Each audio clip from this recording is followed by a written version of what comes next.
శ్రీకృష్ణుడు ఎవరు? శ్రీకృష్ణుడు హిందూ ధర్మంలో పరబ్రహ్మ స్వరూపుడిగా భావించబడతాడు. ఆయన విష్ణుమూర్తి యొక్క సంపూర్ణ అవతారం, పూర్ణావతారం. భగవాన్ స్వయం అని భాగవత పురాణం పేర్కొంటుంది. అంటే స్వయంగా పరమాత్మ భూమిపై అవతరించిన రూపమే కృష్ణుడు. నిజేశ్వర స్వరూపమంటే ఆయన అసలు, శాశ్వత, దివ్య, సర్వశక్తిమంతమైన పరమాత్మ స్వరూపం. అవతారమంటే ధర్మరక్షణ కోసం, దుష్ట సంహారం కోసం, భక్తుల పరిరక్షణ కోసం భూమిపై దివ్యంగా అవతరించడం. కృష్ణుని నిజస్వరూపం, నిజేశ్వర స్వరూపం. భగవద్గీతలో శ్రీకృష్ణుడు ఇలా చెప్పారు: అహం సర్వస్య ప్రభవః, అంటే నేనే సర్వసృష్టికి మూలకారణం. అంటే ఆయన సృష్టి, స్థితి, లయాలకు మూలం. కాలం, ప్రకృతి, జీవాత్మల అధిపతి. ఆది అంతంలేని సనాతన తత్వం. విశ్వరూప దర్శనం. మహాభారత యుద్ధ సమయంలో అర్జునుడు కృష్ణుని నిజస్వరూపాన్ని చూడాలని కోరుకున్నాడు. అప్పుడు కృష్ణుడు తన విశ్వరూపాన్ని చూపించాడు. అందులో అనేక కోటి సూర్యచంద్రులు, సమస్త లోకాలు, దేవతలు, ఋషులు, కాలతత్వం, జననం మరియు మరణం అన్నీ ఒకే దివ్యరూపంలో దర్శనమిచ్చాయి.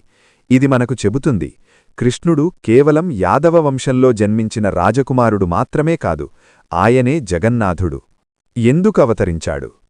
భగవద్గీతలో 4వ అధ్యాయంలో యదా యదా హి ధర్మస్య గ్లానిః భవతి భారత, అంటే ధర్మం క్షీణించినప్పుడు నేను అవతరిస్తాను.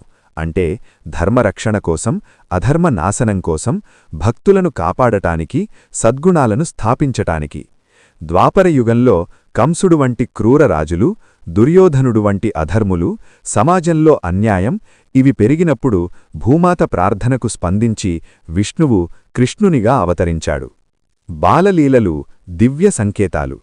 కృష్ణుని బాల్యం సాధారణంగా కనిపించిన ప్రతి లీలలో దివ్యత్వముంది. పూతనవధ. పూతన అనే రాక్షసి విషపాలు విచ్చేందుకు వచ్చింది. చిన్న కృష్ణుడు ఆమె ప్రాణం తీసి భక్తిని కాపాడాడు. అర్థం, భక్తునిమీద దుష్టశక్తి ప్రభావం చూపలేరు. కాళీయ మర్దనం. కాళీయ అనే పాము యమునను విషపూరితం చేసింది. కృష్ణుడు దానిపై నృత్యం చేసి దాని గర్వాన్ని తగ్గించాడు. అర్థం, అహంకారం నశించాలి. గోవర్ధనగిరి ఎత్తడం. ఇంద్రుని గర్వాన్ని తగ్గించేందుకు కృష్ణుడు గోవర్ధన పర్వతాన్ని లేపాడు. సందేశం, ప్రకృతి ఆరాధన, వినయం. గోపికల భక్తి, పరమ ప్రేమతత్వం.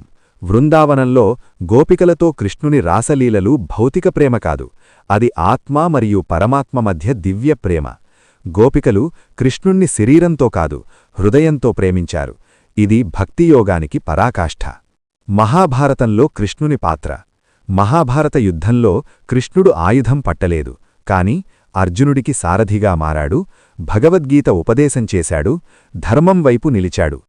గీతాతత్వం. కృష్ణుని నిజస్వరూపం గీతలో స్పష్టమవుతుంది.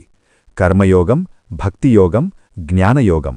ఆయన చెప్పారు, సర్వధర్మాన్ పరిత్యజ్య మామేకం శరణం వ్రజ, అంటే అన్ని ఆశ్రయాలను వదిలి నన్నే ఆశ్రయించు, నేను నీకు మోక్షమిస్తాను.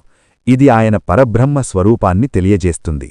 శ్రీకృష్ణుడు సచ్చిదానంద స్వరూపుడు. శాస్త్రాల ప్రకారం కృష్ణుడు సత్ అంటే శాశ్వతత్వం, చిత్ అంటే జ్ఞానం, ఆనందం అంటే నిత్య సంతోషం. ఈ 3 గుణాల సమ్మేళనం. ఆయన రూపం నీలమేఘ శ్యామలవర్ణం, పీతాంబరం, వేణువు చేతిలో, మకుటంపై నెమలియీక. ఇవి కేవలం అలంకారం కాదు, దివ్య చిహ్నాలు. కృష్ణుని అవతారం ప్రత్యేకత. విష్ణువు అనేక అవతారాలు తీసుకున్నాడు, రాముడు, నృసింహుడు, వామనుడు మొదలైనవి. కాని కృష్ణుడు సంపూర్ణ శక్తులతో అవతరించాడు, బాల్యంలుండే దివ్యత్వం చూపించాడు, భగవద్గీత వంటి పరమశాస్త్రమిచ్చాడు. అందుకే ఆయనను పూర్ణావతారం అంటారు. అంతర్యామి స్వరూపం.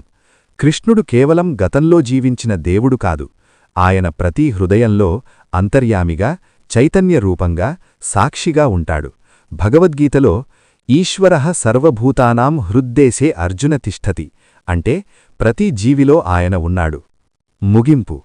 శ్రీకృష్ణుడు కేవలం పురాణ కథల పాత్ర కాదు, ఆయన పరమాత్మ, గురువు, మిత్రుడు, రక్షకుడు, ప్రేమస్వరూపుడు. ఆయన అవతారం మనకు ధర్మం, ప్రేమ, భక్తి, జ్ఞానం నేర్పుతుంది. విశ్వరూపం ద్వారా ఆయన సర్వవ్యాపకతను చూపించాడు. గీత ద్వారా జీవన మార్గం చూపించాడు. వృందావన లీలల ద్వారా ప్రేమతత్వం నేర్పించాడు. శ్రీకృష్ణుడు సర్వలోకాల నాథుడు, సచ్చిదానంద స్వరూపుడు, పరబ్రహ్మ.